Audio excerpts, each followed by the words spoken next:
So let's talk about what you really want in a house, right? You might want this, right? Or maybe you really want this. I know I do.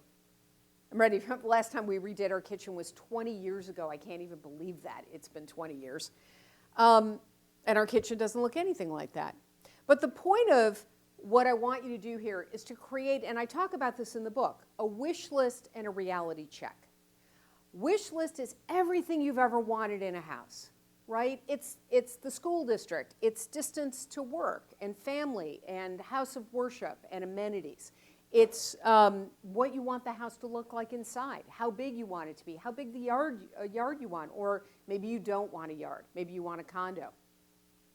Whatever it is that you want in your house, you need to make a list, and whoever you're buying the house with needs to make a list. So when we were buying our first house, my husband Sam and I did this, and we listed out all the stuff. And again, I tell all these stories in the books. All my mistakes of buying houses are in the book. But anyway, so we listed, and my number one thing was I wanted a wood-burning fireplace. And we didn't own a car at the time, because who could imagine we would ever have a car? We lived in downtown Chicago, and he wanted access to job. Well, I didn't care because I worked from home. So I don't care if you're on the train line. And he's like, but I do care if I'm on the train line. And so he went and mapped out for each of our suburbs of choice, right? He mapped out the train, and then he drew a big circle that was a half a mile from the train. He's like, this is basically as far as I'm willing to walk in all of these different communities. And so we looked at the train lines and what was available for sale, and that's pretty much what we ended up doing. We bought a house after seeing 125 houses. Yes, it's true. Maybe more, I lost count. We bought a house that was about a half a mile from the train, from one of those suburbs. And he walked every day. We had to buy one car, but he walked every day to the train, and that was just how we did it. And we're still in that house. So when you make your wish list, you do your things that are important to you. He or she, your partner does those things.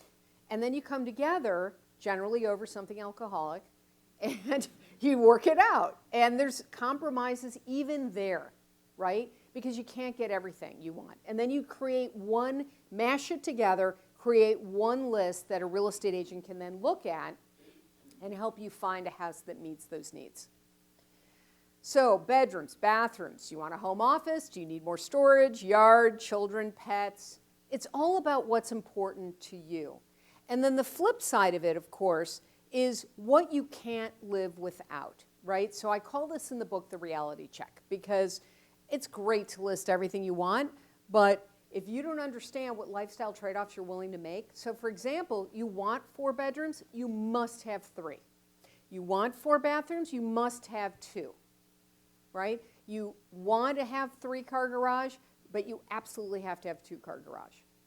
Whatever that difference is, that's your next level of trade-offs, right? So you've taken your wish list, and your partner's wish list, you've mashed them together, and now you've created your reality checklist, and now you're going to combine those 2 things together. This is how you pre-negotiate what you want to buy. It's the smart way to go. It's going to save you a ton of time.